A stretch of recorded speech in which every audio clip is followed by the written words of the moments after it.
Welcome to another live episode of the Wisco Fanatic Show, where we discuss the Packers, Bucks, Brewers, Badgers football, and basketball from an optimistic perspective. Wisco Fanatics is brought to you by Cardboard Legacy, Wisconsin's most complete sports card shop.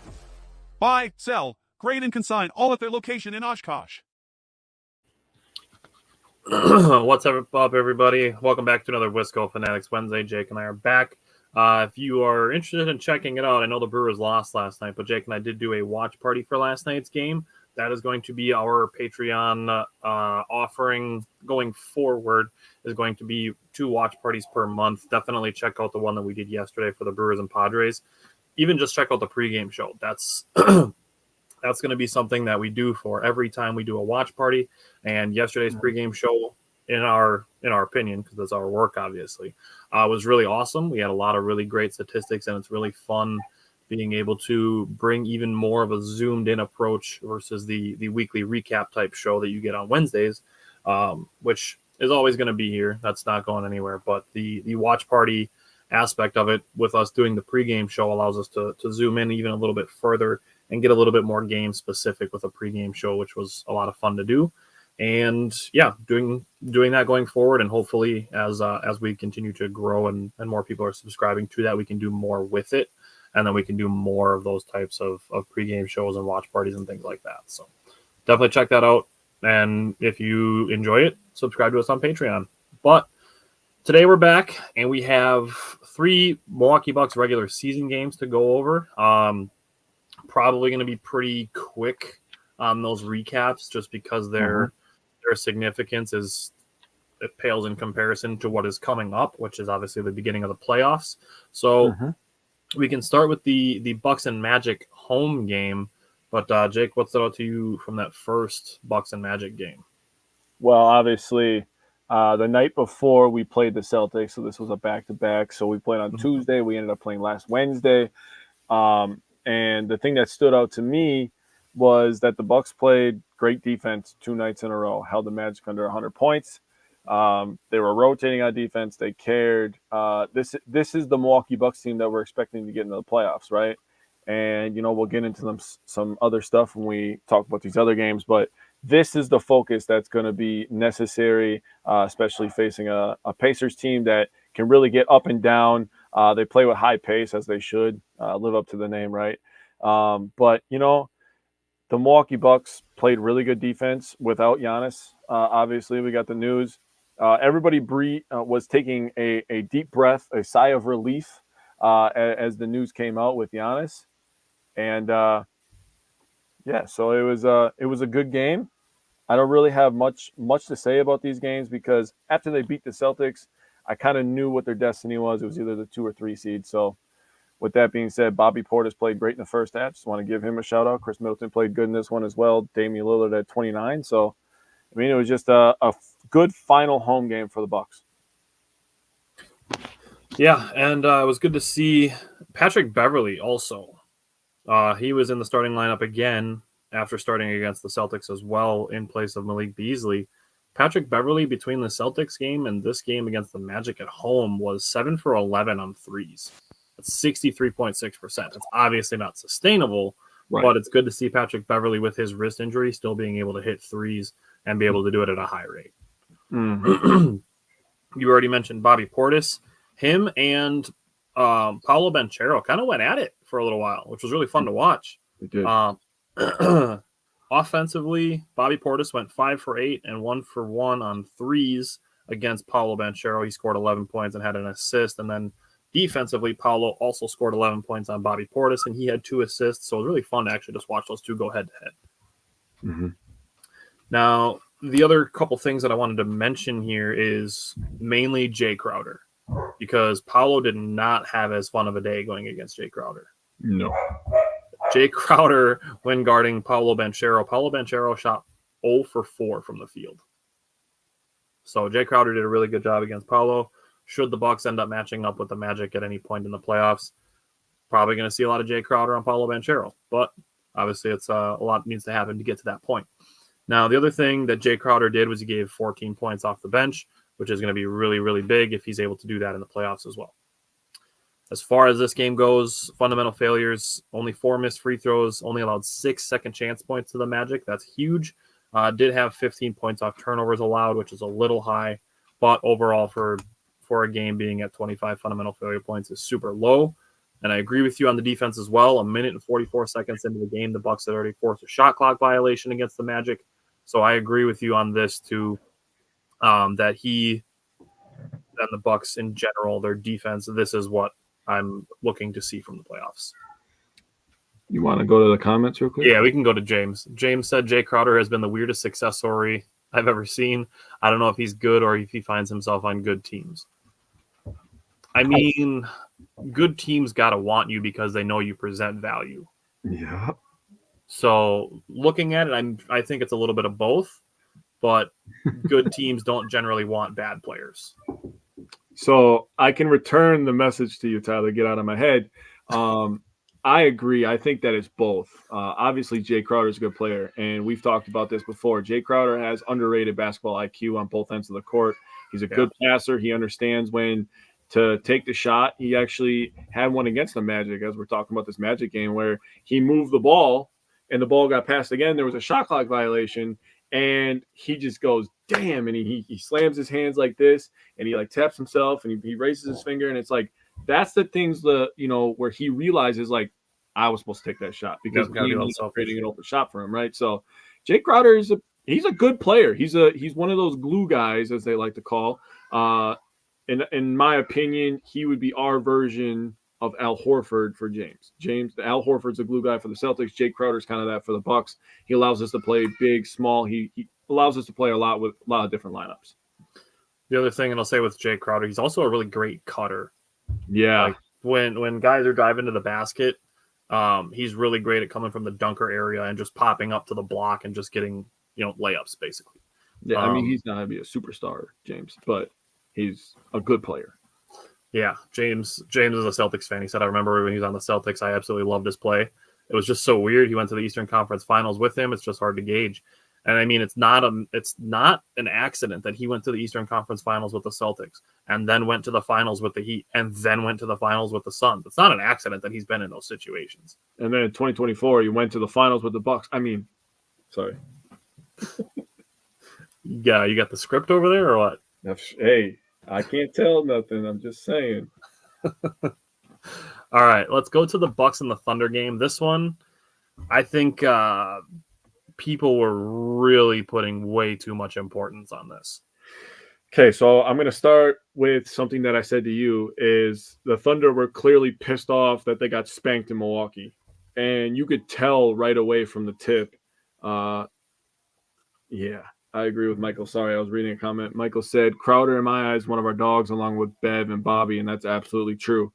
He's one of the tough guys on our team. Yep. So going back to this Thunder game, the Thunder were clearly trying to make a statement like that was not the team that we are. We do not want to be remembered by Milwaukee Bucks fans and this Milwaukee Bucks team that this is the Thunder of 2024, right? So they were trying to go at it. Really, really high scoring first quarter. Bobby was going crazy. Lou Dort was actually playing pretty well for the Thunder, in my opinion. But he is a good player. But the Thunder they're a good young team, and they're going to play better at home. That is what it is. The Bucks have struggled on the road this year as well, so you kind of add those two things together without Giannis, Dame not having the best game, and that's what you get. I mean, it was good I liked that he had the young guys playing the second half, get some good run, and he actually commented on that. He was like, since I've got here, I haven't got to see a lot of these guys in game action, so it was good to see them in game action. Damian Lillard was out for this game as well. I'm sorry. I was thinking ahead to the Magic game. I apologize. Okay. You're good. So I wanted to look at this with obviously Giannis being out, AJ Green also out, and then obviously Damian Lillard that I just mentioned as well. Looking at some of the minutes that the Bucks played. So in my eyes, the Bucks almost kind of view this as like a tune-up game, and similarly with the last game against the Magic as well. But I mean, you look at it, obviously Bobby didn't have his best game, but Chris Middleton played 23 minutes. Pat Connaughton played 16 minutes. Brook Lopez played 23 and a half minutes. Bobby Portis played a little over 21 minutes. Jay Crowder and Patrick Beverley played 24 minutes. this game really felt like, guys, get your work in for the day, and then let the young guys come in. It was like an exhibition game, is how it felt to me. I agree with that. I mean, that's how I emotionally took it anyways. Right. Like I said, after the Celtics game and, the back-to-back wins, coupling that with the Magic win on Wednesday, I was kind of like, we're the 2 or 3 seed. I really didn't think that they would fall below the Cavs, personally. I kind of thought that the Cavs were doing what everybody was speculating the Bucks were doing, where they were trying to avoid certain opponents. So, and obviously that looked that way on Sunday. So we can just move into the Sunday game right away and the road game against the Magic.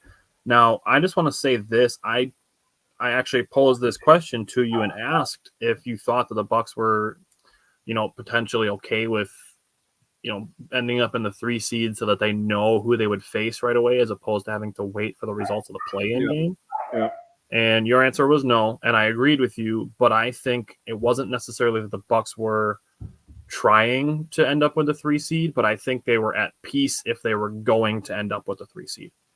Because as we knew that even after the Bucks lost, there were still scenarios where the Bucks could have ended up with the 2 seed if the Knicks and Cavs had both lost. The Cavs lost, and then the Knicks went into overtime with the Bulls. So I don't think it's that the Bucks were trying to get the 3 seed, like a lot of people were trying to act like they were. But I think they were at peace with it if they were to end up with the 3 seed. Yeah, I really personally don't think they cared. I don't think they would have cared if they were the 4 seed. I think they would have been perfectly fine playing the Magic in the first round. Mm-hmm. They would have been at peace with that too. See, the thing is, you look at this home record, you look at this road record. I'm not going to give that because I'm going to get into that in a second. But I will say they know that no matter what their home and road record was in the regular season, if their main goal is to get healthy, right? And they're still fighting that to this very minute. Agreed. If they have a healthy Dame, Giannis, and Chris Middleton, I'm sorry, they feel good about their chances. I don't care what the other starting 5 is. And I'm not guaranteeing that they're going to win every single game with those guys in the lineup, because they're not. They're going to lose games. But they feel good if they're healthy going into any situation. They'll say any arena, any start time, it doesn't matter. If we have these 3 horses, you give me a Bobby, you give me a Brooke, you give me a Beasley, a Pat, they feel good about that. They don't care about seeding. And, they were competitive for a little bit, but there was a big run by the Magic in this game, a 19-6 run, I believe it was. Yep. And, it was what it was. The Magic are in a different situation than the Bucks, and the fans have to realize that. And the thing that I want to remind people is the real fans. No, not the bandwagon ones that came over when we got a 6'11" Greek god, okay? The real fans. Or when he turned good, actually, not even when they first got him. Yeah, in 2017. You're right. I should have said that. When he won Most Improved. All the people that, want to complain about everything, you have to realize where we've come from, okay? Milwaukee was never supposed to be this. Yeah. Milwaukee was never supposed to be a favorite. Yep. We were never supposed to have Giannis or Dame. Yeah. We were never supposed to have that. Nope. Growing up as a kid, that's why this happened, man. It's because we didn't hear about our team enough. Even though we had a number 1 overall pick, all they talked about was Chris Paul going to the Hornets. They didn't talk about Bogut that much. They would mention him real quick. Bogut was number 1 pick. Chris Paul ends up in New Orleans. Man, this could be Darren Williams. Wow. He's going to end up in Utah. So, and those aren't really big cities either, but we were always an afterthought. So I just want people to remember where we've come from before you start complaining. Yeah. And I told this one last thing, but before I give you the floor. We always want reminders of, I wish we knew we were in the good old days before we're away from the good old days. This is your reminder that these are the good old days. Yeah. We're going to look back on this Bucks era and be like, man, I really wish I would have appreciated this more, because this is fun. Mm-hmm. Having Brook Lopez being second in the league every single year, like, that is just a standard he has set in blocks. That's not normal, okay? Especially at 35. Portis, right? Bobby Portis being the best 6th man in the year, like almost every year, and being looked over and getting the crowd hyped up. That's not normal, okay? Giannis, Dame, having a guy like Chris who could be a 3rd option and average 19, 6, and 6 is not normal. Dude, Chris Middleton. Days, people appreciate them. It's one of those things where people are going to look back and they're going to be like, man, Chris Middleton was really good.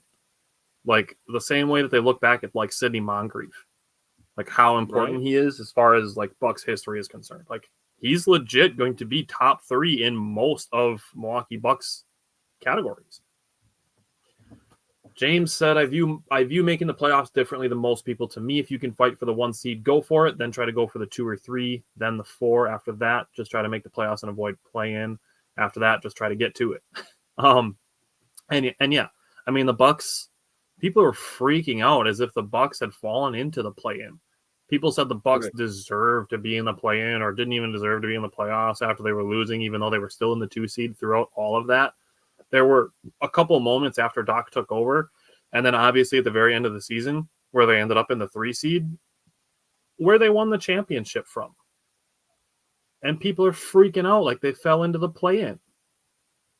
They're at the 3 seed. They're literally in the same seed that they were the year they won the championship.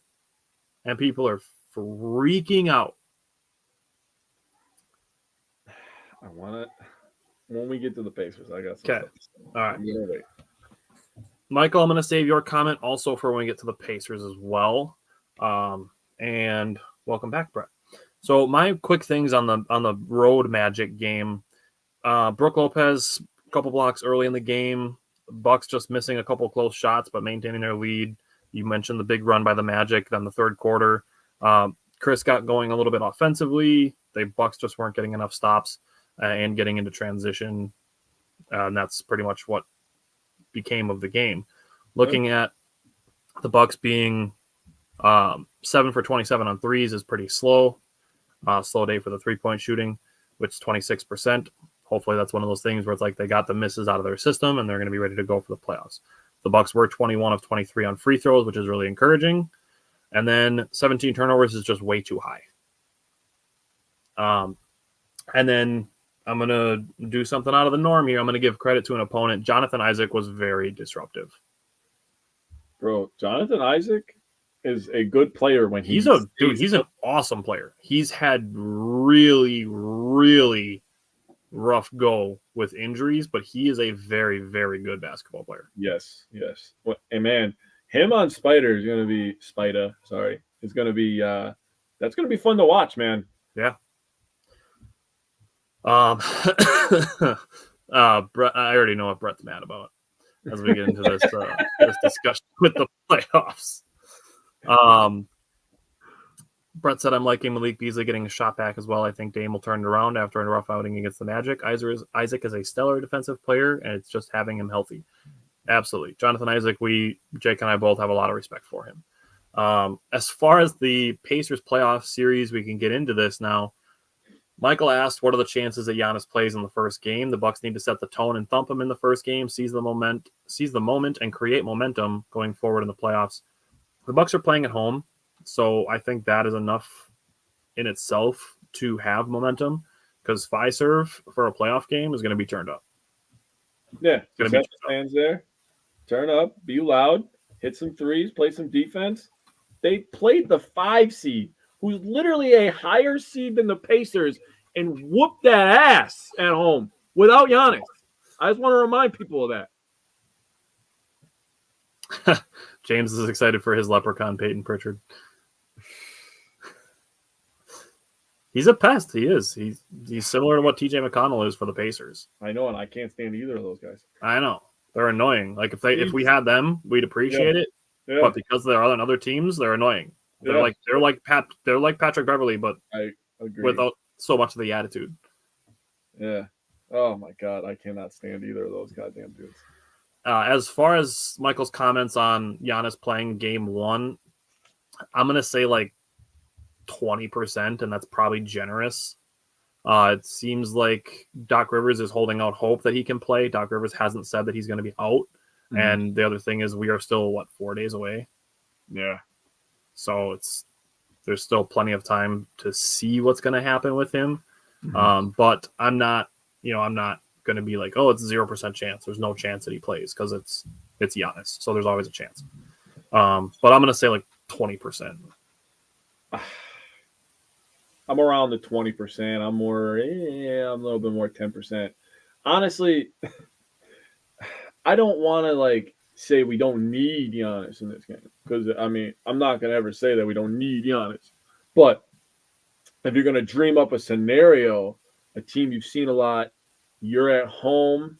It's the first playoff game for a lot of these young Pacers, especially their young stars. I mean, Siakam's going to help them a lot through that transition, and Yep. they have an experienced coach. But it's a different animal when you get into the playoffs, and the refs let a little bit of stuff go, a little bit extra pushing, a little bit extra grabbing, and that's where the Bucks, they're veterans. Everybody wants to call us old and slow, which I'm going to debunk in a second here. But that's where our veteran leadership is going to come into play. Now, Halliburton, bro, you fell down when Giannis gave you a little shoulder, man. You were talking a little ish. How's it gonna feel when Brooke Lopez and Bobby are doing that to you? You ain't gonna like that too much, okay? I'm just telling you. Don't be all doing all this flapping because the Bucks, we're here now. It's time now. It's not the regular season anymore. These guys understand the situation at hand. Yeah. And the lights get a little bit brighter. So I'm just saying, game 1 in Milwaukee, I like our chances with or without Giannis. Yep. And that's the thing is, like, obviously the Bucks are better with Giannis, but they are very capable of winning games without him, as they've done during the regular season. And now Brett's already getting ahead of it a little bit that the Bucks are going to have playoff Damian Lillard. And playoff Dame is the reason they traded for Damian Lillard. They didn't trade for Dame just for the regular season because they had a good regular season point guard. Mm-hmm. That's not what they needed. They didn't need a good regular season point guard. They need a good postseason point guard. Yes, they do. So I will get to Dame's playoff stats in a minute here. But Brett also brought up a really good point when the Bucks were in the Eastern Conference Finals and Giannis had the hyperextension of his knee.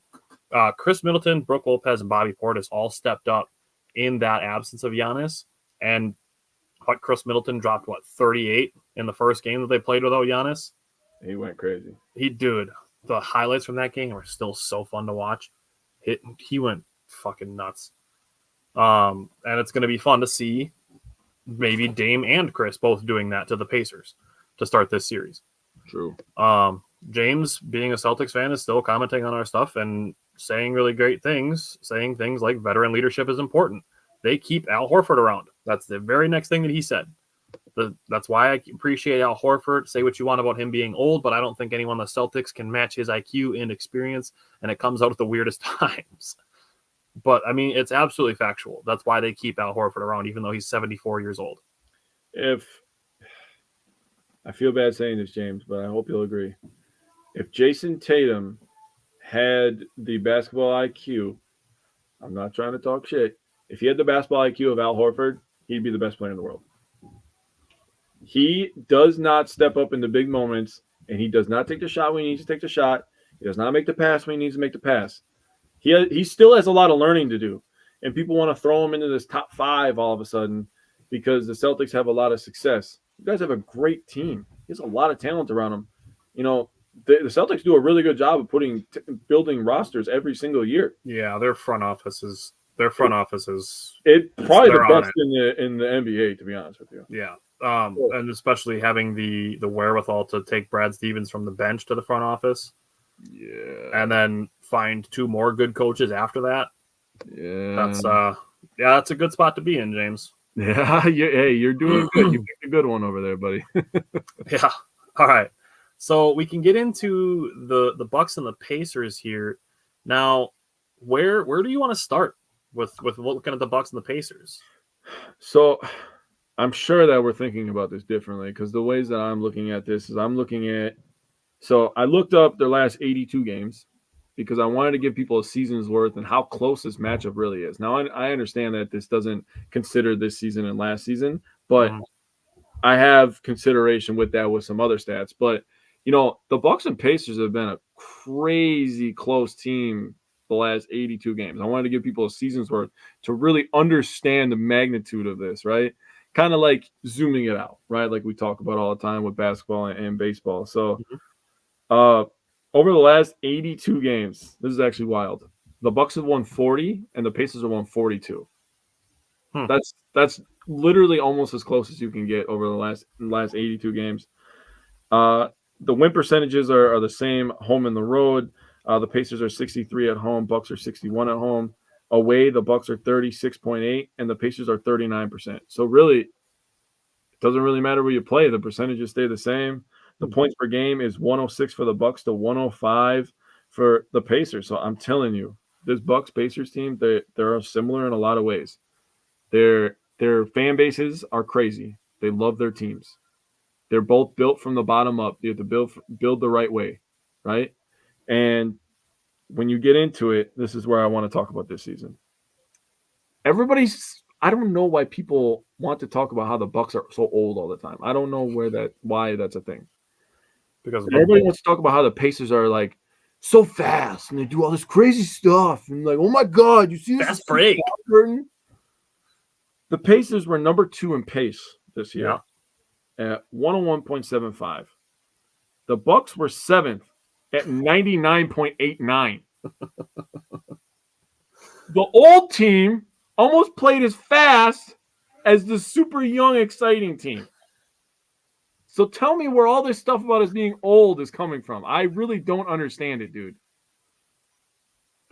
I read all this stuff from this national media and it's doom and gloom all the time. And it's,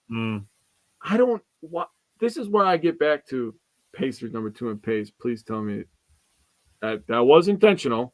And I even started the show, James, saying that the Pacers play at a fast pace. They have to live up to the name. Yep. The thing is, I want to go back to what I said. We were never supposed to be here. Nobody wants us to be here. I want the Bucks to use this as motivation. And I don't know if anybody got a chance to see it, but Dame called Stephen A. Smith Captain Planet. And I don't know why it's funny, but it's hilarious to me because I don't understand what he means by it. Okay, so I want to go to Brett talking about the absence of Giannis against the Hawks. I have my games mixed up. Yep. So game 5 was Chris Middleton. He had 26 points, 13 rebounds, and 8 assists. Damn near a triple-double.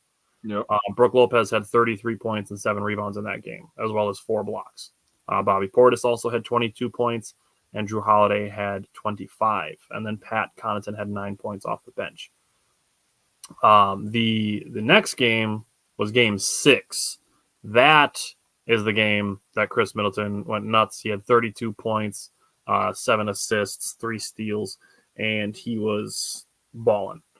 Now looking at where the Bucks are now, yes, the first thing that people are going to say is, "Oh, the Pacers were 4-1 against the Bucks in the regular season. They only have to win 4 games to eliminate them now." I was going to wait for you to bring that up, but go ahead.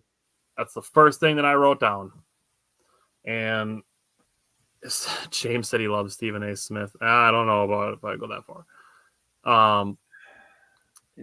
He doesn't have as bad of takes as some of the more weighty analysts that are on there. Yeah. Literally, when I say weighty,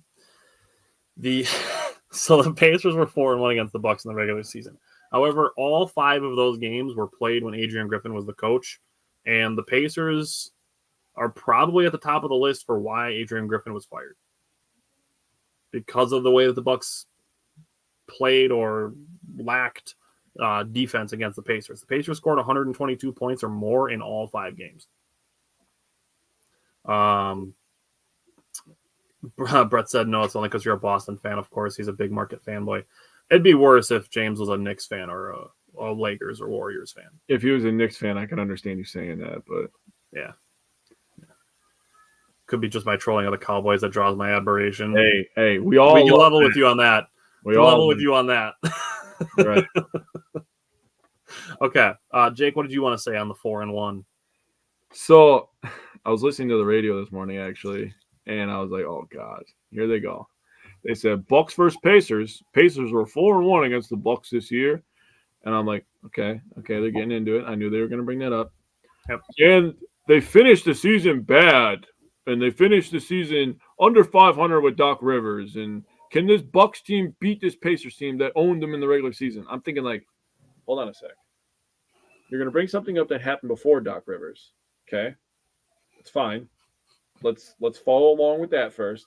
Now you're going to move over here and talk about how they went under 500 with Doc Rivers.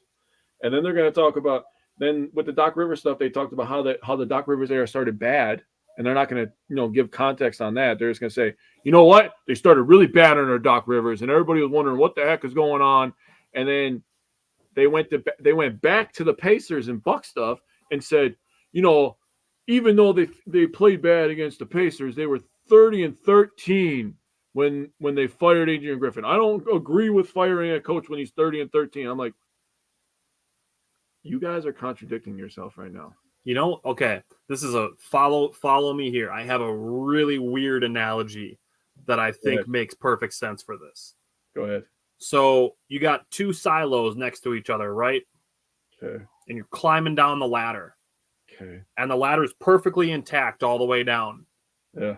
But you're going to try to make this weird jump across to the other silo to try to climb down that ladder and then jump back across. It's like this weird zigzag that just does not make sense. Like, why not just stay in your current lane? That's all I was saying. Veering over to the other lane and being like, oh, here, why don't I try to connect these dots? Let me go from this dot to this dot. That's not going to draw this picture correctly. And Tyler, I couldn't help. And I'm going to toot our own horn here, but I couldn't help but think this is garbage. People drive in the morning and listen to this fucking trash. Yeah. What the fuck are we doing here? And I don't everybody's entitled to their own opinion, and I agree with that wholeheartedly. Mm-hmm. But if you're going to pick a side and you're going to talk about, column A, let's talk about column A. Let's break this down, right? Yep. And if you want to go and you want to make a column B, let's break down column B. Okay, I'm fine with that. Yep. But go from column A to column B, column A, column B, back over here, and somehow they're correlated when they make no correlation at all. No, they don't get along at all. Nope. They're not the same thing. I don't know what we're doing anymore. So it's going to be tough. Brett said people forget the Griffin side of the schedule. No offense.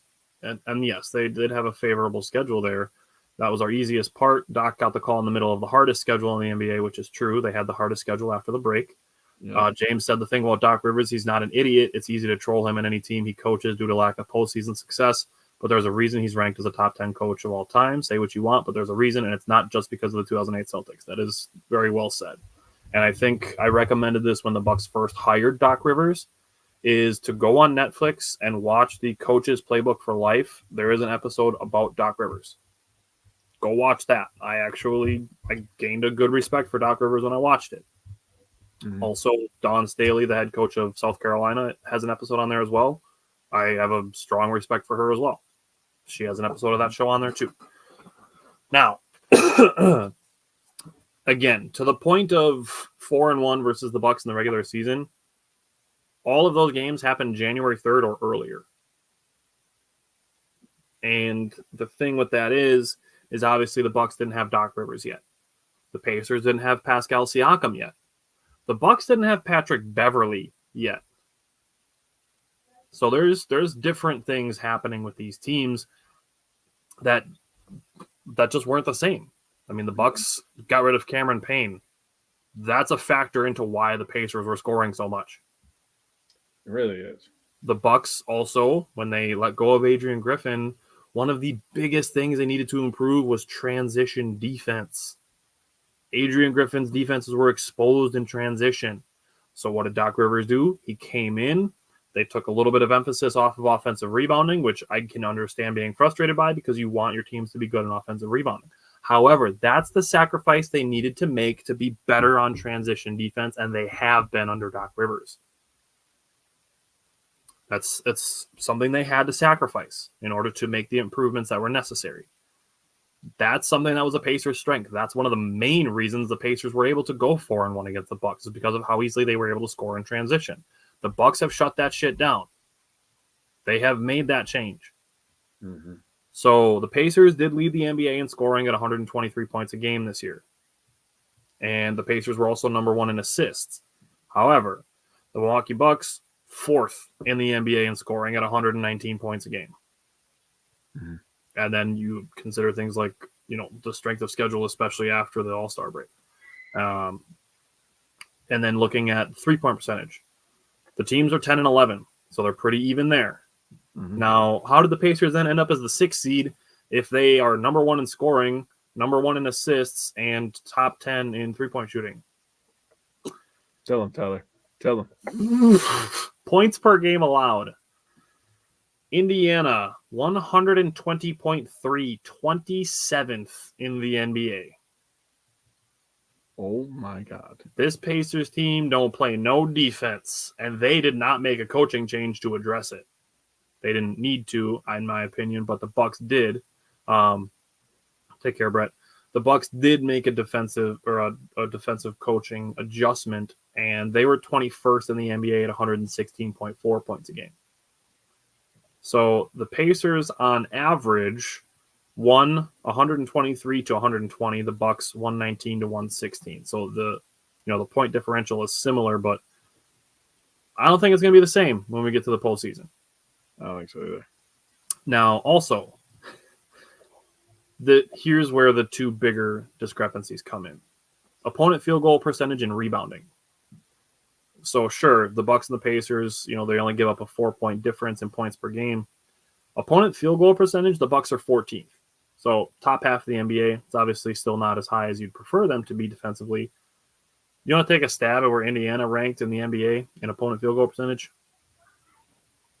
20? Nope. 30th? 30th. I was going to say 28th, but all right. Dead last in opponent field goal percentage. That's fun. Sure. James said, I will say Doc is the perfect mix of an old school and modern era. He will take command of his team, but he's never been an up-in-your-face yelling coach. He's personable, soft-spoken, and is somewhat player-oriented. He will draw plays and demand respect. Don't take his kindness for weakness. And I think he's with that. I think he's good at holding players accountable as well. Mm-hmm. So I do agree that he's a good mix on that. And then the other thing that I had with this is rebounding. So the Bucks are 11th in the NBA in rebounding. The Indiana Pacers, 27th. So points per game may be close, but rebounding and opponent field goal percentage, not close. Jesus. Looking at something like close game winning percentage, the Milwaukee Bucks in close games were 526. Indiana was 429. So the Bucks won about 10% more of their games in close game situations, which in the playoffs, they generally tend to be closer. Mm-hmm. Looking at the Bucks home and away and Indiana's home and away, the Milwaukee Bucks had an 875 win percentage at home. That's ridiculous. Number 1 in the NBA. On the road, 273. They struggled. Indiana, 462 at home. That's 40% lower. It's actually 41% lower winning percentage at home than the Bucks. And on the road, a 375 winning percentage. So they're 40% lower in win percentage at home and 10% higher on the road. Not a huge advantage there for Indiana. They are what they are, really. Yeah.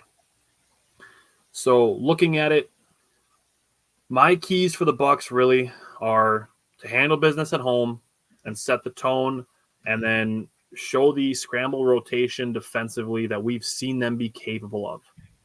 We've seen them be capable of some really great rotations defensively, scrambling around, always finding the next man, following the ball, finding the next rotation. That's really what I want to see from the Bucks defense immediately to start this series, as well as just handling business at home. So do you have any keys that you want to throw out there? Yeah. Obviously, my first one is going to be home cooking. That's first and foremost, man. I would love, and I've been saying this ever since I heard the Giannis injury news. I was like, listen, we're going to go into the playoffs. Giannis isn't playing the rest of the regular season. We're going to go into the playoffs.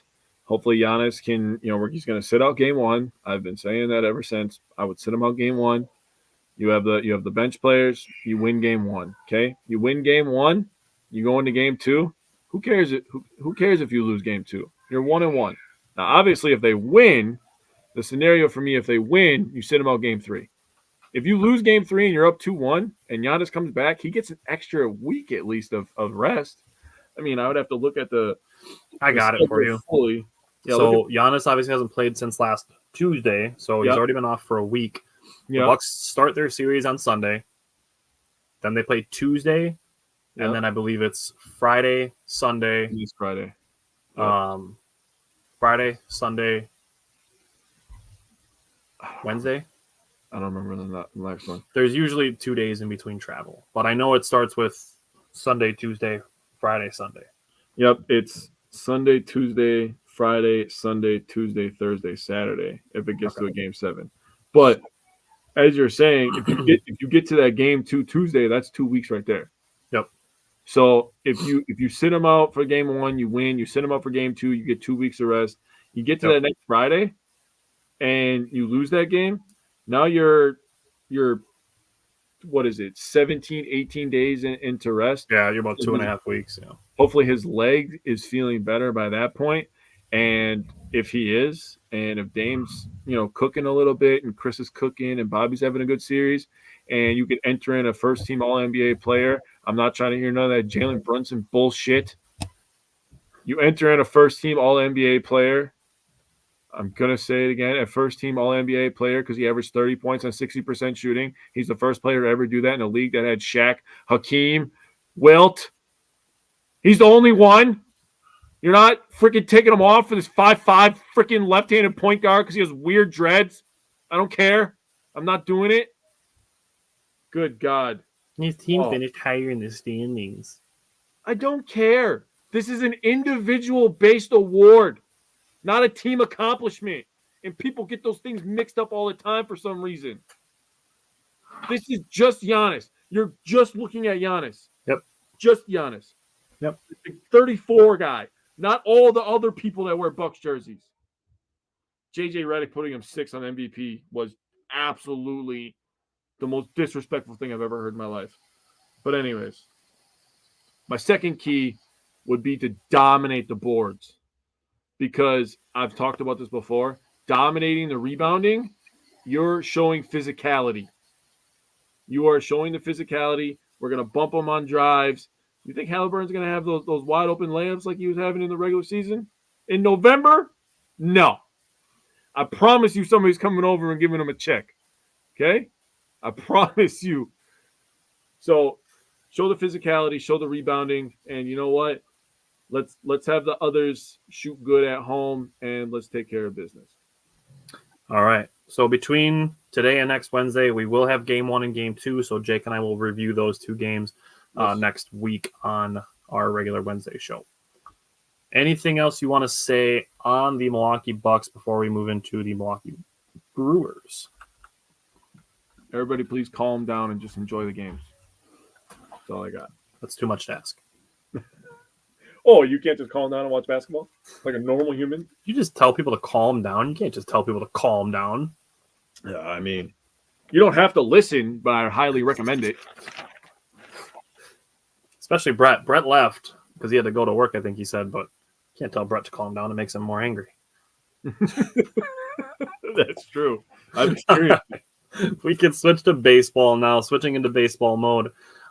This is going to be our first week doing our power pair and underrated performers for the Brewers because we wanted to let the sample size increase a little bit. But James said people say they don't play defense in the NBA anymore. In the playoffs, defensive physicality gets ramped up, and it absolutely does. The game slows down. Bill said, "No, I will not calm down. Calm down, Bill." In all caps, too, he says it. I mean, fine, that's up to you, but I would just highly recommend, lowering the heart rate a little bit. And the blood pressure a little bit? Yeah. All right. Bottom line, no matter what happens, Jake and I will still be here telling people to calm down and be more positive. We will. You don't have to listen, but again, recommended. I mean, it could be better for you. Probably better for your mental health for sure. It's very true. All right. So, Jake, hit me with your first power pair and underrated performer of the season. Whew. It's going to be good because the Brewers have been playing good. My first one is Willie Adames. He was 9 of 23, 7 runs, 2 doubles, 1 home run, 6 RBI, 4 walks, and 6 strikeouts, slashing .391 average, a .481 on base percentage, a .609 slug, and a 1,090 OPS. So, as we talked about our Patreon, we gave a free episode yesterday. In the pregame show, we were both giving a lot of credit to Willie Adames playing very good at the plate. Plate discipline is way up. Right. So my power pair pitcher, I went with my guy Freddie Peralta, 6 innings pitched, 5 hits, 1 earned run. It was a home run, but you give up 1 home run in 6 innings pitched. That's fine. 11 Ks, a 0.83 whip, a 1.50 ERA. And if you would take his Ks and average them out per 9 innings, that's 16.5 Ks per 9, which is filthy. My underrated performer, and this sucks because he just entered the 15-day DL, is JB Bukakis. 2 2/3 innings, 1 hit, 0 earned runs, 0 home runs, 0 walks, 3 Ks. That's a 0.38 whip, and you guessed it, a 0 ERA. He's got good stuff. Yes, he does. He's going to be a good player for us. He's important for us. So once we get him off the 15-day DL, hopefully he can stay off that for the rest of the year. Yeah. So, first of all, good job by calling Freddie by his correct first name. Oh, I've been working on that so hard, dude. I'm like, if I call him Willie one more time, I swear to God. All right. Bukowskis does have 1 extra S in his last name that you missed, though. Oh, my apologies. It's okay. You're 1 for 2. Yeah. That's a good average in baseball. All right. So I went with William Contreras. I picked the low-hanging fruit, but I let Jake have Freddie Peralta. But William Contreras over the last week, 8 for 23. That's a 348 batting average, 2 home runs, 6 RBI, 4 walks, only 5 strikeouts, 2 of which came today. My power pitcher, I went with Brian Hudson. I actually brought him up pretty much every show since the Brewers season started because I really, really like what he brings to the team. And the last week, he pitched 3 2/3 innings scoreless, only gave up 1 hit, 1 walk, and 3 strikeouts. I'm really, really liking the addition of Brian Hudson to this team. The height that he has with the wide release point as a left-handed pitcher, it's got to be disorienting to hitters because it's not normal the way that he throws the ball. Right. And then for underrated performer, I went with Colin Ray. Now I'm gonna have this discussion for another pitcher because I had this discussion last season for Colin Ray, and Colin Ray went up against Corbin Burns and he pitched 5 2/3 innings, gave up 5 hits, 3 earned runs, a walk, and 6 strikeouts. You know, that might not sound like a big deal. You know, it's like that's an okay game. The thing that makes Colin Ray an underrated performer to me is the fact that no matter what happens, and outside of a couple very obvious outliers, every single time Colin Ray pitches, he gives you a chance to win. That's true. That's why he's my underrated performer. Every time he pitches, he gives you a chance to win. That is true. So we can get into these games individually, starting with the Brewers and Reds from the end of last week. This was supposed to be a 4-game series, ended up only being a 3-game series. Hashtag put a roof on it. But what stood out to you from the final game from the Brewers and Reds last week? Well, if you didn't know, Christian Yelich owns the Cincinnati Reds. Sure does. He had a home run in this game, his 5th of the year, and it really sparked a lot of stuff on all social media platforms that Yelly is indeed back. And then his back got hurt, and that sucked. But it is what it is. In this game, he was back. He had 2 RBIs, including the home run. Perkins had an RBI. Contreras had 2 RBIs, one of them with 2 outs. Churio had 2 RBIs, also one of them with 2 outs. Perkins also hit his first home run of the year, stole the base. Churio stole the base. And the Brewers were 4 for 8 with runners in scoring position, just continuing their amazingly hot start from hitting with runners in scoring position. Wade Miley got his first start of the year in this one, 4 innings, 1 hit, 1 earned, 2 walks, and 0 Ks. Bryce Wilson came in this one, gave us 3 good innings, Hobie Milner and JB Bukakis. Hopefully I pronounced that extra S. Bukowskis. Sorry. There you go. He gave a good inning in this one, but the Brewers own the Reds. Honestly, if this is just the last 2 years, it seems like every Brewers Red series there's going to be an Ellie De La Cruz game, and then the Brewers are going to win the next couple. And I'm honestly, if I have to give one, and you guys get, you get some highlights, you feel good for a day, and you give us a couple more extra wins, I'm chilling. Have I not been saying this for years? Yeah, I mean, I'm because chilling. we know somebody that places an overemphasis on run differential almost more than wins and losses. Yeah. That I will lose 16-0 in one game if it means winning the other 2 games of the series. Yeah, I'm fine with it. I do not give a shit losing if you're winning the series. Like, I don't care how badly you lose the one game if you win the other two. If you are literally winning series over the course of the season, you're going to obviously win more games than you lose. And winning 2 out of 3 puts you on a pretty good position to be. That puts you on pace for 104 wins if you win 2 out of every 3. That was some very fast math. That's also incredible that you'd win 104 games just winning 2 out of 3. That's crazy. That's all I got to do. And people still freak out for the one that you lose. Yeah, they do. Yeah, even if you lose a series, people will freak out, which is really fun. Brewers are 4-1-1 on the season in their series, and people are freaking out. Ooh, they've already come back down to earth. Ooh. We'll get there. Couple things that I wanted to throw with this. Wade Miley for his first game back, pitching for contact, getting efficient innings, good defense behind him to throw 52 pitches in 4 innings in his first game back. I was pretty happy with that. Mm-hmm. Last night went a little bit differently, unfortunately, but we'll see what happens with Wade Miley. Mm-hmm.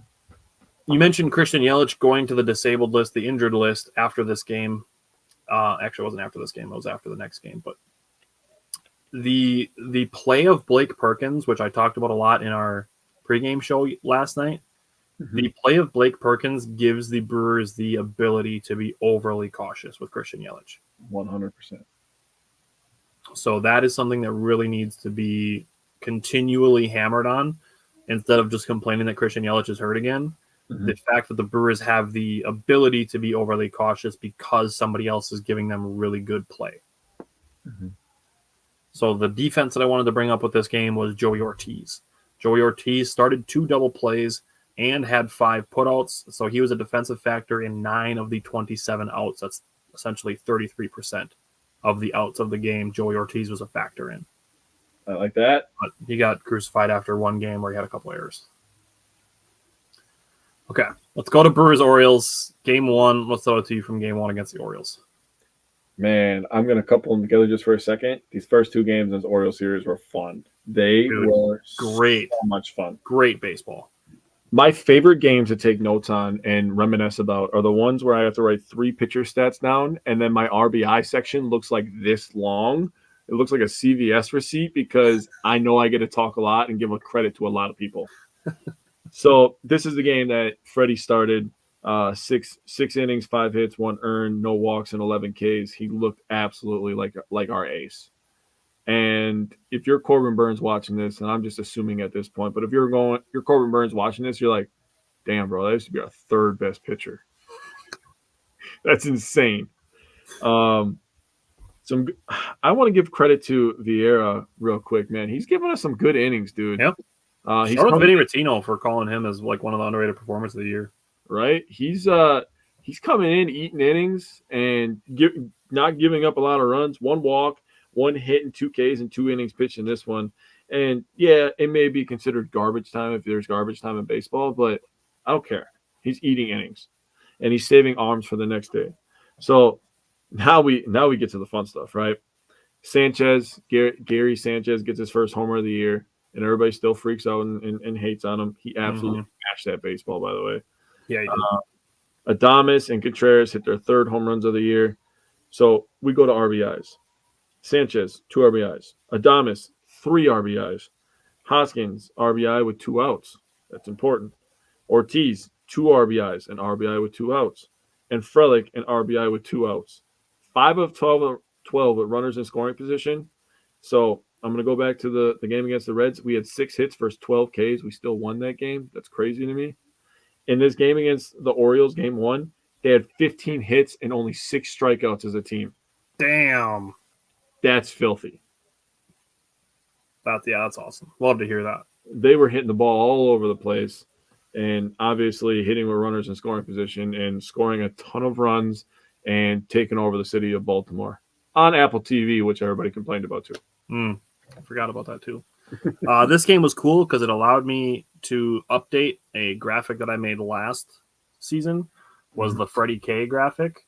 So the Freddie Peralta, the Freddie K, the Freddie Krueger sweater on Freddie Peralta, and I was also able to add a Jason mask from Friday the 13th because it became Freddie the 13th, and it worked out so perfectly that it was on a Friday. Like I was making this, and I'm like, this is good content right here. because Freddie Peralta had his 13th double-digit strikeout game on a Friday. And his name is Freddie. So I got to do Freddie the 13th on a Friday, his 13th double-digit strikeout game. That was just, that was great for the content. Mm-hmm.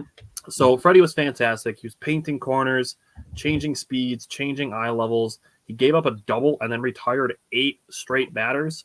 Then he gave up a solo home run and then retired 9 of the next 12 batters, 5 of them with strikeouts.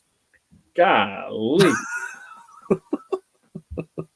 He finished with 6 innings pitched, 5 hits, 1 earned run, no walks, 11 strikeouts on 90 pitches.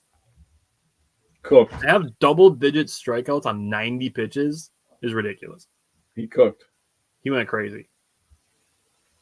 The Brewers also had their 5th straight game of 7+ runs for the first time since 2011. And the last thing that I want to throw out here on this game, James McCann is soft. James McCann is soft for getting in Willie Adames' face. He didn't do anything. He didn't pimp his home run or anything. He didn't do a crazy bat flip.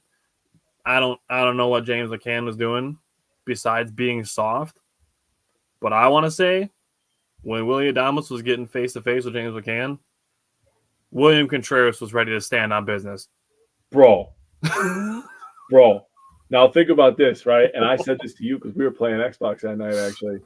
And I was like, all right, so you have the emotional leader of the Brewers, wearing number 27, getting into it with a white catcher named McCann. Tell me if you've heard this before, right? And I was going to let you bring this up because I knew you were going to do it in such a great way. My favorite part of this game, all the home runs, all the everything, right? Yep. Favorite part of this game was Willie Adames came back up the bat, gets a hit that's like an infield single, basically, gets moved over the second base, then gets hit in. As he's sliding in, stares him down, and I'm like, do not look at him, bro. That was one of those moments where people take the video and they put it in slow motion and that he knew not to look over there because he knew he looked like a dumbass. That was the best part of the whole game. That was so sick. What I loved about it is because obviously everybody's coming out of the dugout. Is that William Contreras is one of the first guys to come out of the dugout that he puts his hand on Pat Murphy's shoulder and he uses Pat Murphy to push off to get out of the dugout. William Contreras is ready to stand on business. And you know what? I said this to you. If that ball would have been close to home plate, and I know there's a rule against it, I really don't think Adames is stopping. I think he's going to run his ass over. Because you're not going to get away talking sweet, man. I think he would have ran him over. I really do. And I'm not trying to advocate for that or anything like that, but It's been a long time since baseball's had some excitement like that. I'm just saying. The excitement we get now is people, the benches are cleared. Yeah. Big bat flip. Yep. But I mean, to be getting your ass kicked in a game and then get mad about it, if you don't want to be in a position where you're losing 11-1, play better. Go write it in your diary, dude. You don't need to be making a statement on the field. I mean, they did play better in game 2. They only lost 11-5 this time. Oh, so much better. So what stood out to you from game 2? So the first thing is when, I'm taking these notes and I'm not physically watching this in my head as I'm watching the game. But as I write it down, I'm like, there's no way. Game 1, 15 hits. Game 2, 15 hits. Game 1, 6 strikeouts. Game 2, 6 strikeouts. We spanked that ass 2 days in a row. Damn, son. They kicked their ass so bad. And my favorite part was seeing posts from Orioles fans after their game on Friday. And the only thing that I kept reading was, the Orioles lineup is licking their chops because they see D.L. Hall's on the mound tomorrow. I'm like, how'd you like that L, buddy? Because we smacked the shit out of your starting pitcher. And D.L. Hall, he's a little rough around the edges, but I'm going to tell you, he's going to be a good one. He's raw. You could tell right now that he's going to be a good one. Yep. He's got the right foundation. And the Brewers just have to mold him correctly, which if you're going to trust a pitching lab, which we've been calling it for how many years, I'm gonna push all my chips in on the Brewers. I'm just saying. Exactly. I mean, if you're like, let's say DL Hall is like a free agent, and you're like, okay, like I can pick any of the 30 teams. I have offers from all 30 teams. Mhm. Which team is going to help me develop as a pitcher the best? I mean, it'd be really hard pressed to not say the Brewers, right? I don't think that there's a better answer, to be honest with you. I'm with it. I mean, Houston. I mean, look what they did with Elvis Peguero. I mean, there's just enough. Yeah, that's the thing, is it's not just starters that they're kicking out. And it's not Exactly. just a couple here, a couple there. Right. And, you know, there is guys that have nasty stuff. Like Devin Williams, everybody knew kind of right away that he was going to be a beast, Yeah. right? And, you know, they take that and they elevate that from like, oh, God, this guy's really good to elite, right? Mm-hmm. And, like, you always get to jump another level with this Brewers pitching lab. But, you know, to go over to the batting side, Adames with 2 more RBIs, Bauer with 4 RBIs, Jake Bauer with 4 RBIs, 3 of them with 2 outs. Mm-hmm. Hoskins with 2 RBIs, 1 of them with 2 outs. Hoskins hit a home run with 2 outs in the second, and Bowers hit a home run with 2 outs in the 4th inning. 6 for 10 with runners in scoring position. So, I mean, they were going crazy in this series, man. The first 2 games, I don't know if you could draw up a better first 2 games of a series. And I understand it's early in the year, but, like, take what you can get. And, you know, if you're going to draw up 2 W's, you're going to have some dominant pitching. I mean, I know the Orioles scored 5 runs, but they're a good offense. They're supposed to be one of the best offenses. You're talking about in 2 games outscoring a team 22-6. I'm not complaining about anything. And having 30 hits to 12 strikeouts. I mean, come on. That's ridiculous, right? You know, and on top of that, what are they? 11 for 22 with runners in scoring position the first 2 games? Stupid. That's disgusting, dude. That's as a team. Well, that's gross. So, I mean, you can't draw up a better first 2 games. That's why I'm not mad about the Padres series. Like, it's obviously gonna ebb and flow. We talked about it in the pregame yesterday. Yep. Okay, I want to go back to DL Hall. I teased this when I mentioned Colin Ray. This year, it is DL Hall. He did not have a great outing. He got hurt with 2 outs. 4 of the 5 runs that he gave up came with 2 outs, including the 3 in the first inning that he gave up. Now, I'm aware that the Milwaukee Brewers traded Corbin Burns and got DL Hall in return.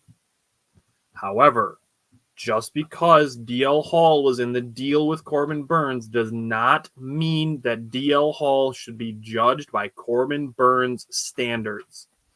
I'm getting really sick of that shit.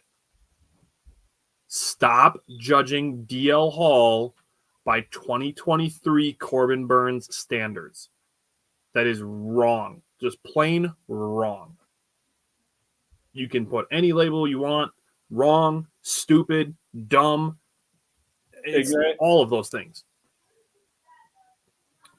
I swear, if I see one more, we traded for Corbin Burns for this guy. Yes, we did. However, he is not here to replace Corbin Burns.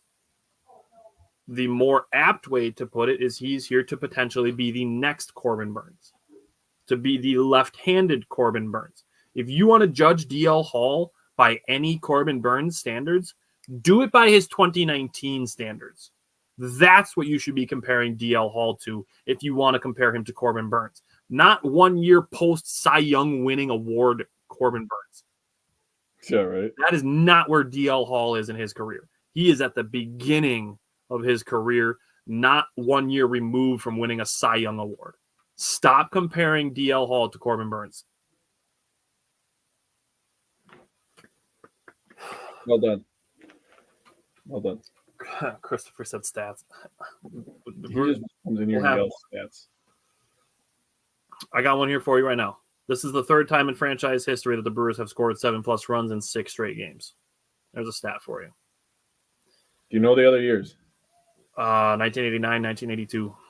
Good boy. The other 2 things that I wanted to throw with this game was Elvis Peguero and J.B. Bukowskis.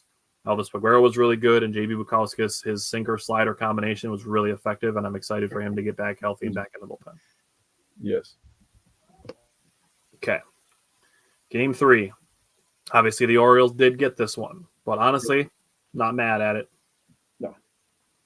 What's about you from the finale? Well, obviously, we're going against, our former ace and Burns in the first at bat. And this is what I brought up in the pregame show yesterday is I love that Murphy is just playing with the lineup, man. He's like, oh, I can put this guy here. I can put this guy down at fifth. I can bat him first. Fuck it, And he just throws our best hitter, Contreras, right at the top. And he mashes a homer right away. And I'm like, goodbye, second baby. pitch of the game. He extended his hitting streak to 10 on the second pitch of the game. Dude, he freaking crushed that too. Yeah, he did. And I was texting my dad, and I was like, dude, that thing looks like a fucking grapefruit to that guy right now. He is not missing any part It's of like in Benchwarmers when he sees it as the mailbox. Right? Dude, he is crushing the baseball right now. And, Burns probably just tipped the hat because he knows how good of a hitter Contreras is. Yeah. But obviously, Burns settled in, as we've seen him do before. And I'm not mad at it. I will say I want to give credit to Frelick as he manufactured a run. Absolutely. That's an intentional thing, too. Yeah. I have it highlighted in my notes that Blake Perkins had a leadoff single, got the second on the disengagements, and Sal Frelick then got a single that moved Perkins over to third base. And then Sal Frelick taking off for second base, and as soon as the throw goes, Blake Perkins takes off for home, and then Sal Frelick stops so that Blake Perkins can touch home plate before he gets tagged out because then the run counts. Yeah. And that's they absolutely manufactured that run.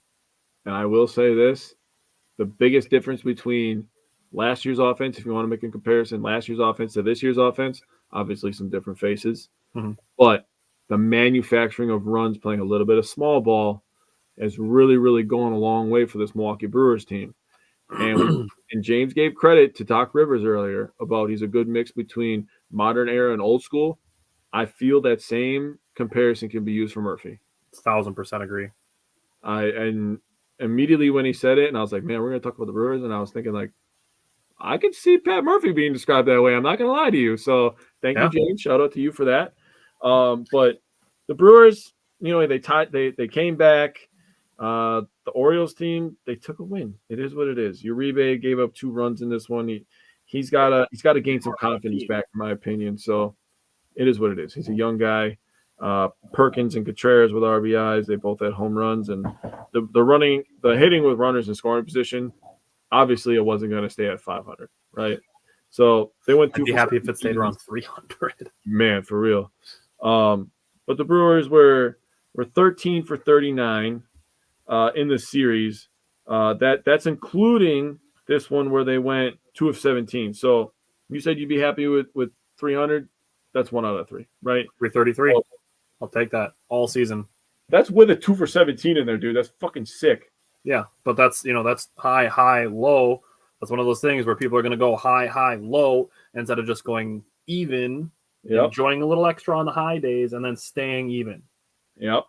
So when we talk about, not riding the roller coaster so hard and remaining level-headed, doesn't mean that we're telling people to not enjoy the highs. It's to stay level and have this be your base. And then when the highs are there, maybe not going so crazy and being like, the Brewers are winning it all this year because they took 2 out of 3 from the Orioles, but just riding right here. Just riding a little higher. But then when the low comes, not crashing through the floor, it's just hitting the floor and staying there and not going into the abyss. Right. So you mentioned small ball, and I'm glad you brought it up because me personally, I have been an advocate kind of not against small ball, but against limiting your potential to score runs. So I want to say that I like the way the Brewers are playing small ball, but it's specifically the brand of small ball that the Brewers are playing. Because they're playing small ball, they're manufacturing runs, but they're not doing it in a way that is going to limit the ways that they can score. They're doing it in ways that can increase the way they're going to score. So they're not bunting. They're not trying to get sacrifices. That I don't like. That I'm still very strongly against. You're giving other teams outs on purpose. Don't do that. You're going to make outs as a great hitter 70% of the time. Don't do it more on purpose. So doing it with speed and stealing bases and taking extra bases And things like in the 6th inning, a hit and run by Joey Ortiz. They did this on purpose. So Bryce Terang, after a Gary Sanchez leadoff single, Bryce Terang grounded into a fielder's choice. He was on first base. He took off for second, and the second baseman takes off for second base to meet Bryce Terang there on the steal. And what does Joey Ortiz do? He puts the bat on the ball and just slaps it right to where the second baseman would have been standing. That's how you know it's on purpose. Mm-hmm. Joey Ortiz just goes, okay, I'm just going to put the ball right where that guy was just standing, and he isn't there anymore because the guy was going to steal the base. Mm-hmm. And Bryce Terang goes straight over to third. That's, dude. And they did it again, like the next day. Mm-hmm. And it's intentional. That is the kind of small ball that, like, yeah, they're going to have things like William Contreras taking off from third base and getting thrown out at the plate. Those things are going to happen, but those are the risks that you take to play this way that can help you manufacture runs. Mm-hmm. And that's the brand of small ball that I really like enjoying from the Brewers early this season. The aggressive, relying on your speed, and just generally creating havoc. Mm-hmm. So Rhys Hoskins, the double that he had in the first inning would have been a home run in 28 out of 30 ballparks. Willie Adames had one the day before, I believe, that would have been a home run in 29 out of 30 ballparks. The only one that it wouldn't was Camden Yards, which obviously where they were playing. Mm-hmm. And this is why I put Colin Ray as my underrated performer of the week, because he was going head-to-head with Corbin Burns, obviously. Mm-hmm. And my thing with Colin Ray is, even though the Brewers lost this game, he gave the Brewers a chance to win. So through 5 innings, the Brewers were down 3-2, I believe. And in this situation, through 5 innings pitched, Corbin Burns had thrown 95 pitches. Colin Ray had thrown 76 pitches. And Corbin Burns had 5 strikeouts. Colin Ray had 6. And I'm going to preface this by saying I'm not saying that Colin Ray is better than Corbin Burns, but he gave the Brewers a chance to win against Corbin Burns this day. He absolutely did. And that's all you can ask for from a guy like Colin Ray. Other thing that I want to throw out there, after this game, the Brewers had 87 hits in their last 7 games.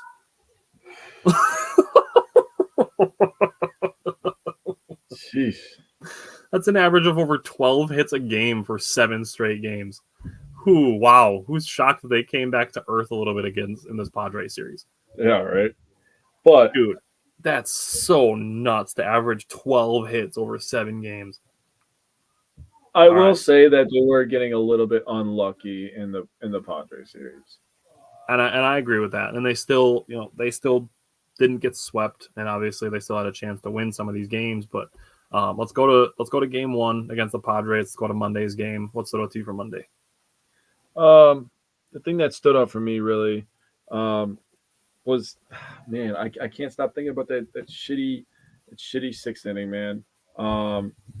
It just, everything that could have went wrong in that inning went wrong in that inning, and really that's where all the whiners started coming out, because they lost the day before, obviously, to Corbin Burns, so everybody's feeling all doom and gloom about that.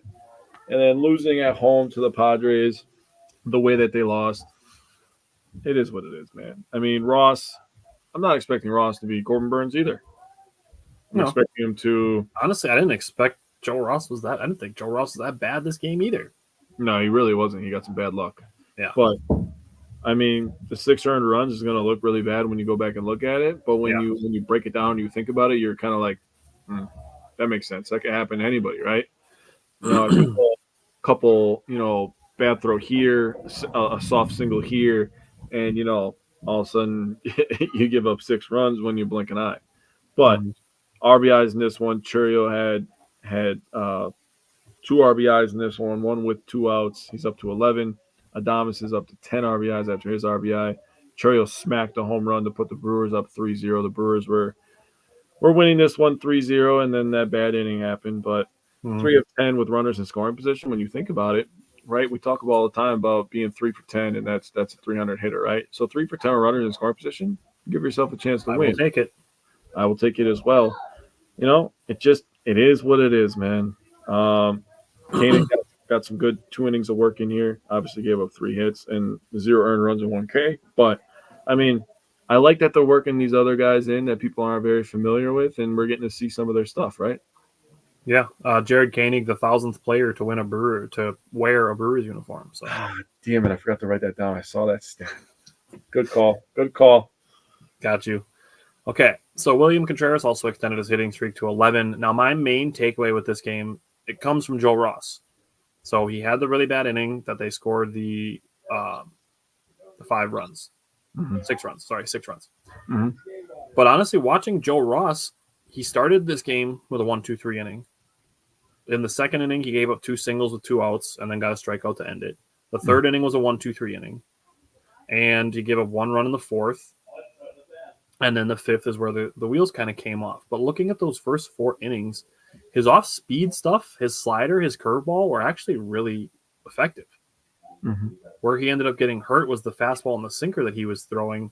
And even the slider that he did give up a hit to Xander Bogaerts, it was a 69.9 miles per hour exit velocity. So it's not exactly scorched off the bat that you have to be like, nope, his slider was bad too because he gave up earned runs off of it. It was a really just soft contact that just found the grass. That's where Jake said, they kind of unlucky in the series. I actually think Joe Ross's slider and his curveball were actually really good. And for this being his 3rd outing of the season, I think you can already kind of see how to fix Joe Ross a little bit. And it's a little bit less fastball sinker and a little more slider curveball. The 3rd outing of the year. He hasn't pitched since 2021. And I can already see, I can already deduce how to help make Joe Ross a little more effective. He's going to have to pick and choose where to use the fastball, obviously. But, I mean, I agree. You use it to set up the other pitches, and then you throw those. I agree. And you keep the fastball out of the zone a little bit more. But you throw it, you throw it up here, and you're like, okay, that high fastball, and then you see a slider that's low around your knees, and it just goes away from you, and you're not touching it. Agreed. So I'm excited to see Joe Ross pitch again. Call me weird, but I think he's got Colin Ray 2023 potential in Joe Ross.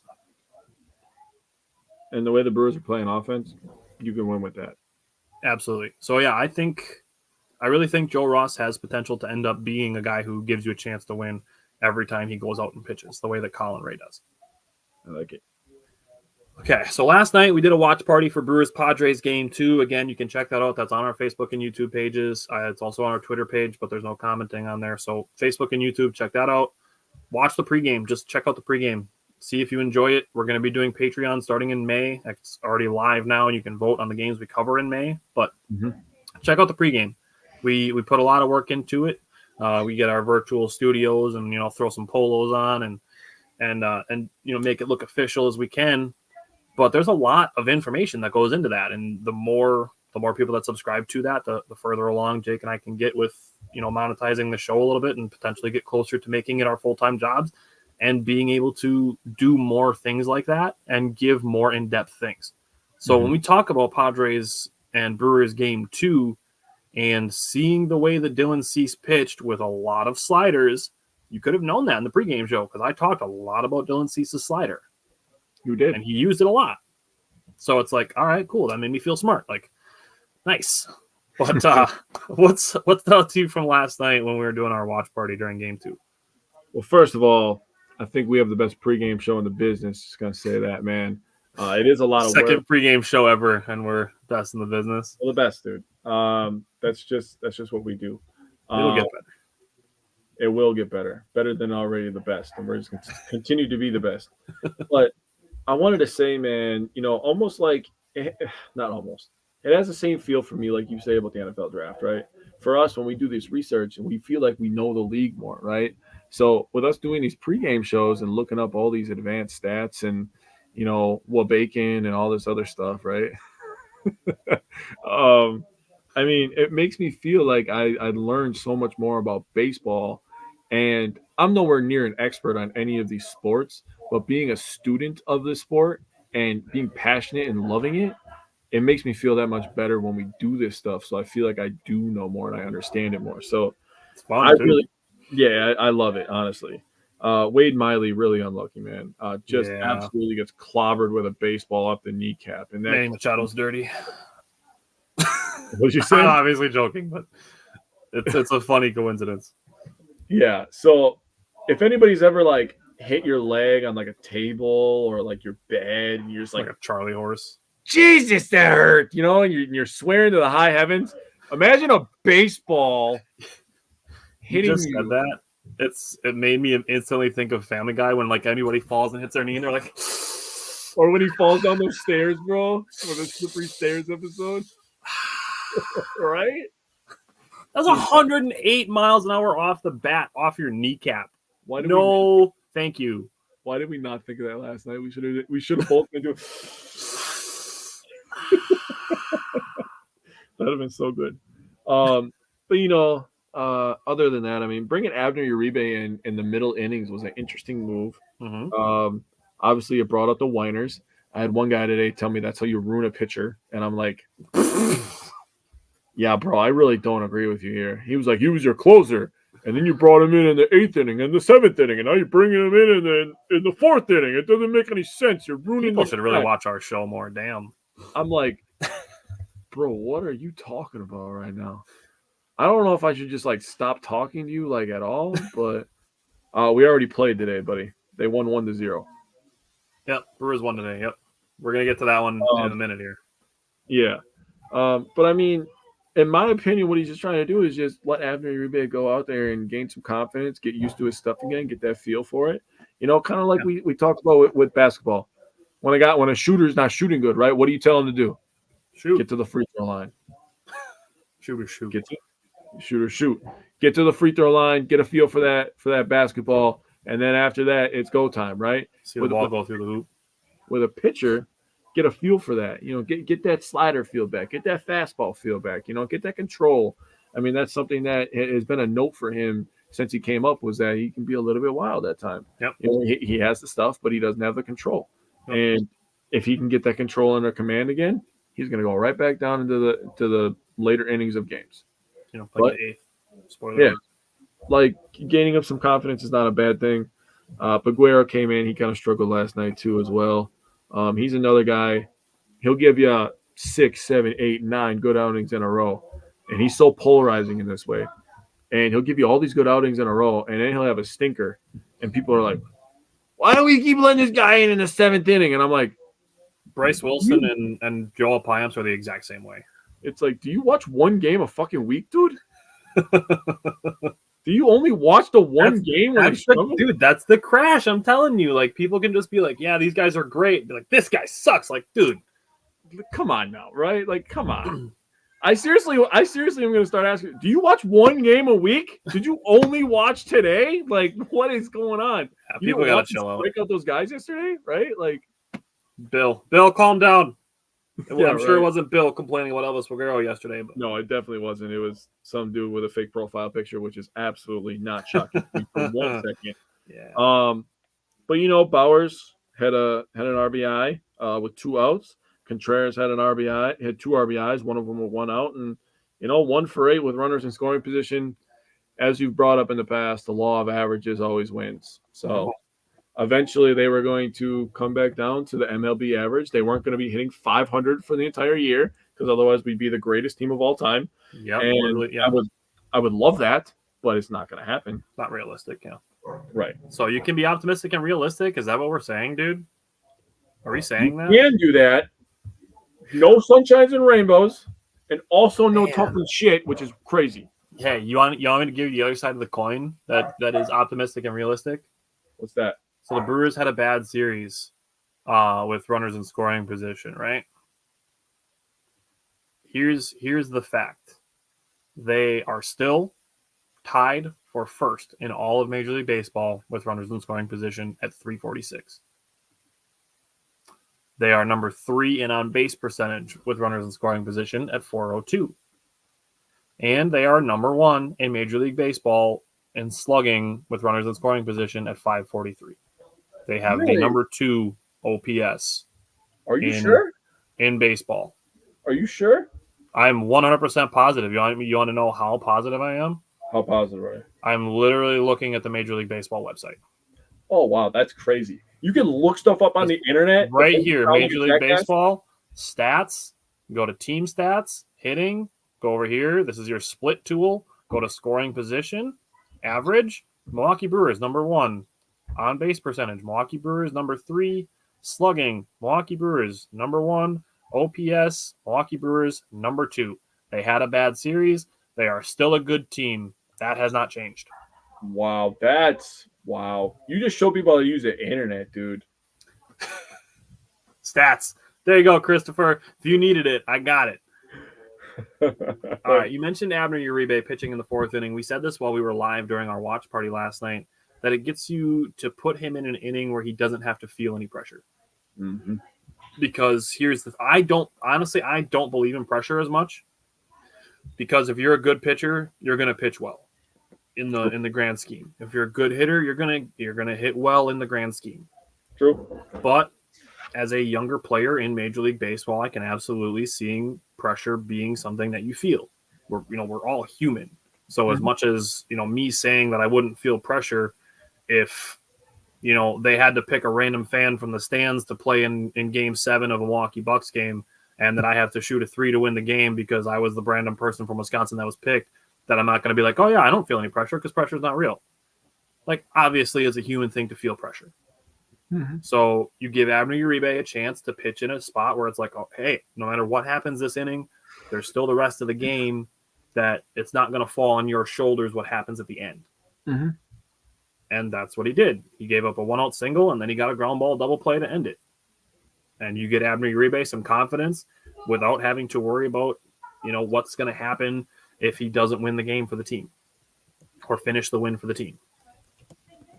He came in, he did his job, he gets to build some confidence off of that, and that's all you got to do. So, other couple things from last night's game. We got to see Sal Frelick at third base for 2 innings, which I was told there's no reason that was ever going to happen when I made a post about it on the show page. Great call. William Contreras extended his hitting streak to 12. Sal Frelick extended his hitting streak to 5. And, yeah, the Brewers, they didn't win. They're not going to win every single game. They're not going 162-0. Literally nobody is. Everybody this season has lost. Really? Oh, yeah. I didn't know that either. All 30 teams have lost. Oh, wow. Okay. Yeah, that's good to know. Literally all of them, yeah. That's really good to know. Yeah, I appreciate your information. We got your back, Jack. Thanks, buddy. Okay.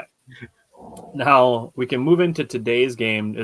I know you were at work when it was happening, and so was I, but I was able to get, through the whole game.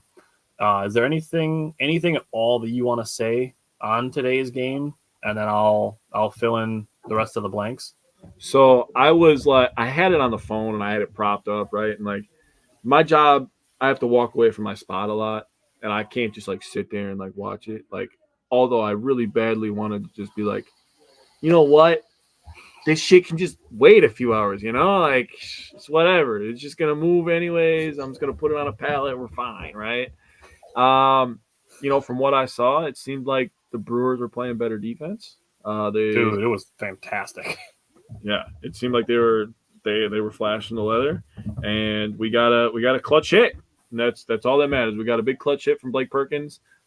Just making your point of how good Blake Perkins is playing. It made me feel smart again. Yeah, that immediately when I saw that, I was like, oh man, Tyler feels so good right now. But we got the clutch hit today, and we held them scoreless. We shut them out, and we won. And you know what? People are still probably pissed off about that. We only won 1-0. Yeah, they only scored 1 run. Yep. And here's the thing. The Brewers were no hit for 6 2/3 innings. There was a no-hitter going for almost 7 innings, and the Brewers still won this game. The other thing is the Brewers did not have a true starter for this game. Yeah. And they got no hit for 6 2/3 innings, and they still won. And here's the thing is, people can complain that they only won 1-0 and they got no hit for 6 2/3 innings, and they can't rely on winning like that all the time. Yep. The 1-0 win in a game where they got no hit for 6 2/3 innings counts the same as the Orioles win that they got last week where they won 11-1. They do. They both count as one win. Bottom line, you score more runs than your opponent, you get the win. Doesn't matter how many more you score.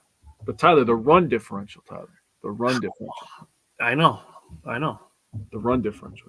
I mean that matters. It's almost more important than wins if you get like a third tiebreaker for having the same record. I mean they're like the same thing basically. It's basically the same thing. Yeah. I'm feeling very sarcastic all of a sudden, so I apologize.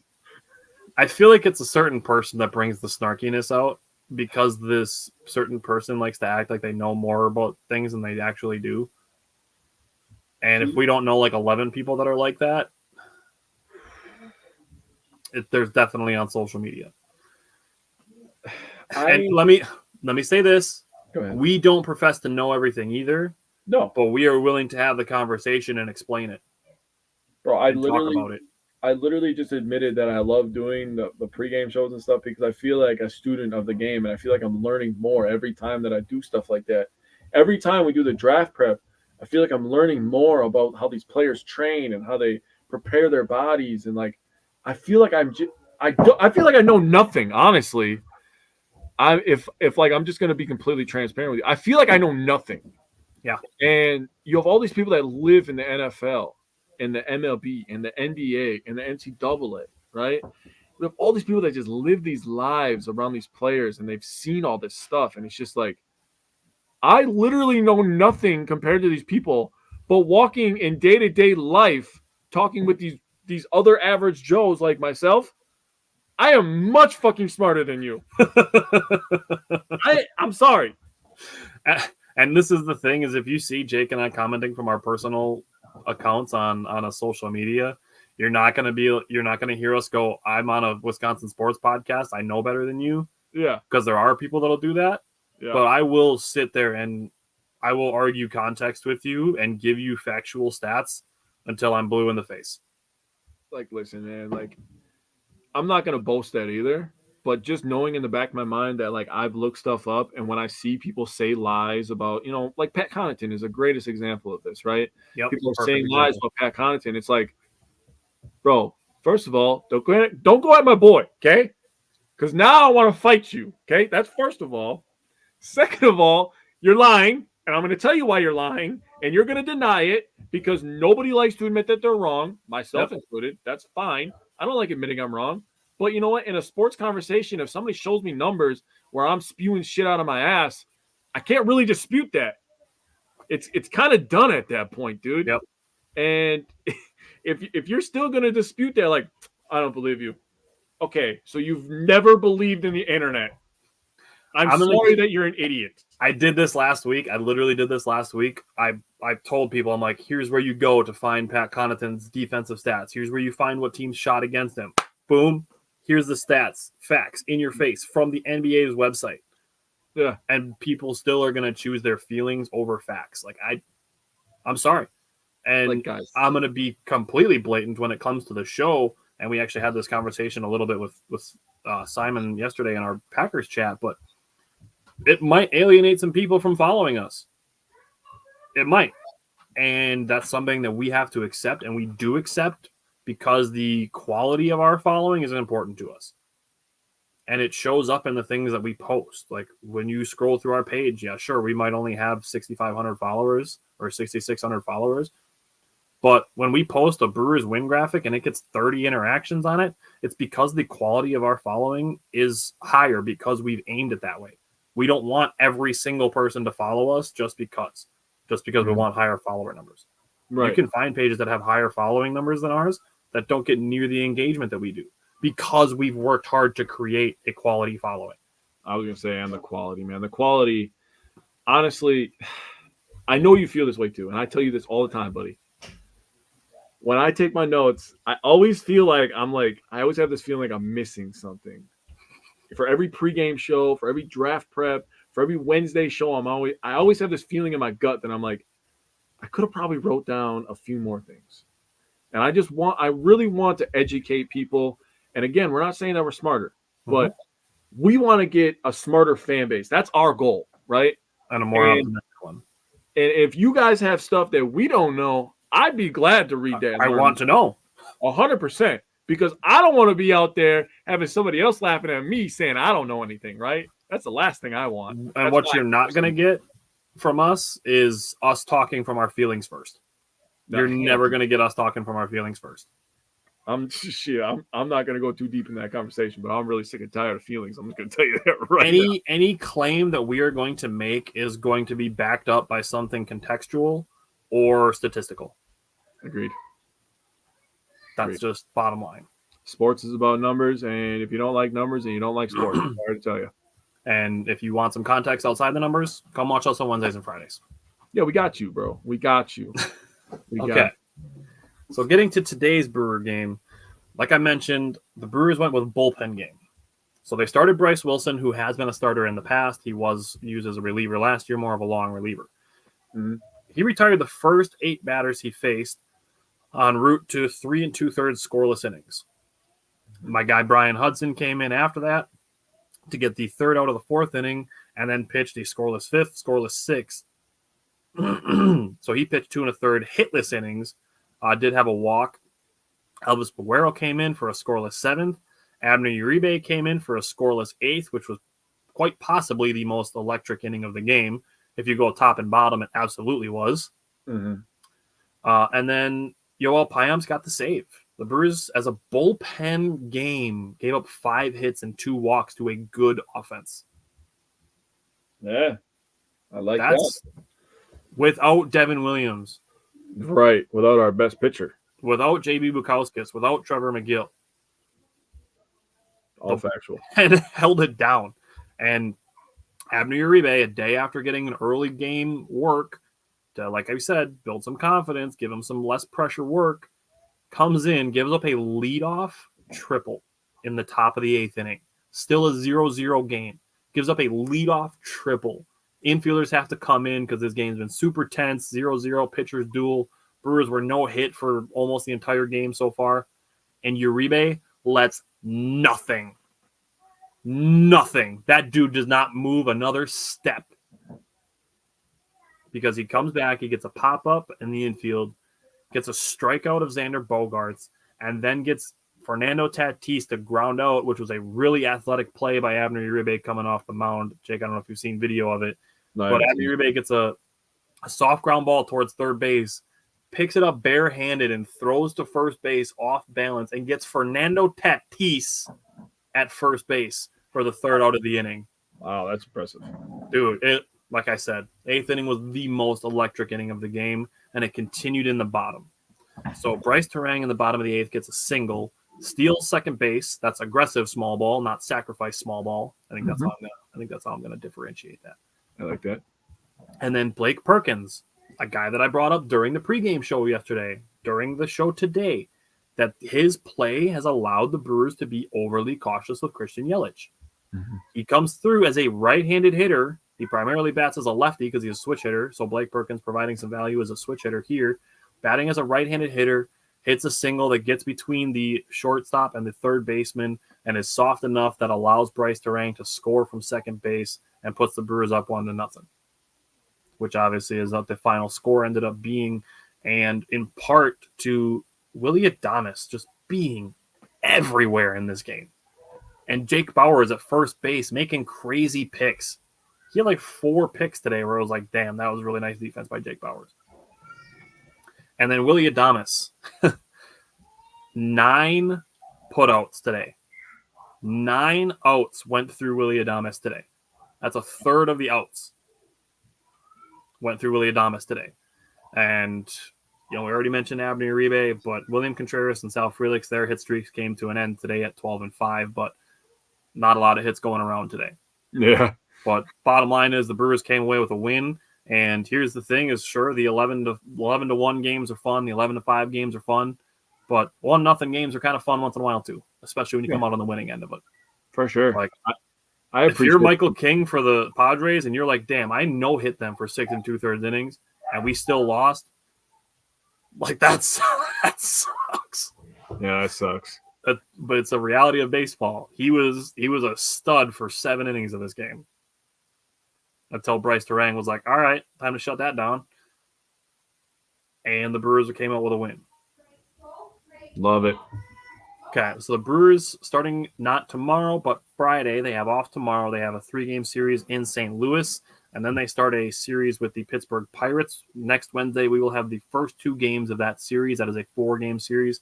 So we'll have the first half of that. So we're only going to have 5 Brewer games between now and next Wednesday. But, Jake, I don't know if you want to throw a record prediction out there. I mean, Pirates fans were starting to talk kind of out of pocket because they got off to a hot start like they did last year, and now they've lost like 5 games in a row. I'll say 3 and 2. Say it. Oh, you want to say 4 dude, and 1. you saw me. I saw you loading up for. I was gearing up for a 5-0, but I was like, you know what? Oh, okay. I thought you were gearing up for a 4-1. That's what I was gonna say 5-0, bro. I was gonna go crazy, but I was like, you know what? Let's be real. I'll say 3 and 2. I think they split the first 2 in Pittsburgh, and then you take 2 out of 3, like we always say. Just take 2 out of 3 from the Cardinals, and you go on and live. Yeah, I'm looking at 2 out of 3 from the Cardinals as well, and then I'm going to take the first 2 from Pittsburgh and then be ready to win the series in Game 3. So that's where I'm at. I'm with it. All right, so Jake and I will be back next Wednesday with more Bucks and Brewers. We'll have the first 2 games of the Bucks and Pacers series and these 5 Brewer games. We will also be back on Friday night. Friday night is going to be our live mock draft show for our NFL draft series for 2024. It's going to be our second last Friday show because after the draft, we are moving to Tuesdays for our Packers coverage, so we can be a little earlier in the week, a little bit earlier on our coverage for the Packers, and have a little bit more time during the week to use some of the content that we create there. But other than that, Friday night is our live mock drafts, so that's where we kind of flex some of the knowledge that we've discussed from the positions of need for the Packers over the last 5 weeks, and that's going to be a lot of fun. Join us live for that. Comment along some of the picks. We'll definitely do some mock drafts that we'll do with fan comment influence involved. And then other than that, again, check out our pregame show that we did before the Brewers and Padres game yesterday. We put a lot into it. We're really excited about what they can be in the future, especially if we get more time to work on them and be able to put more into them and be able to do more with them in the future. Because like Jake said, it's being students of the game, being able to put a lot more time into individual games and much more zoomed in statistic game by game. We put a lot of stuff out into the Brewers pregame show yesterday, and that's going to be our Patreon subscription going forward. Is going to be those watch parties, so you can sign up for our Patreon now. You get access to our graphics before they get posted on our regular social media pages, and then you get to pick which games we're going to do watch parties for the next month. So right now you can vote on games for May, and people are going to get to pick which games we do the watch parties for, and we'll have the pregame, the postgame shows, and be live during the entire games. So come check us out. And other than that, I will see you Friday night. I got one thing to say before we get out of here. All right. I just want people to realize we're giving you all this information while having full-time jobs and families. If this becomes our full-time job, imagine the stuff that we're going to give you, man. Just imagine. I'm just saying. I imagine it all the time. The amount of high-quality content that we could pump out working on this 8 hours a day. Bro, just come check out the Patreon. And I want you guys to have that realization that we're doing this while having families and jobs. So and hobbies. Right? Like if we get enough where we can make this our full-time job, we're going to cook. We'll be majorly cooking. I was cooking on the pregame show yesterday. Imagine if we could do that for like 3 games a week, bro, instead of 2 games a month. Stephen A. Smith will be filet mignon. That's all I'm going to say about that. Barbecue chicken, like Kendrick Perkins would eat. Let's go. All right. See you Friday.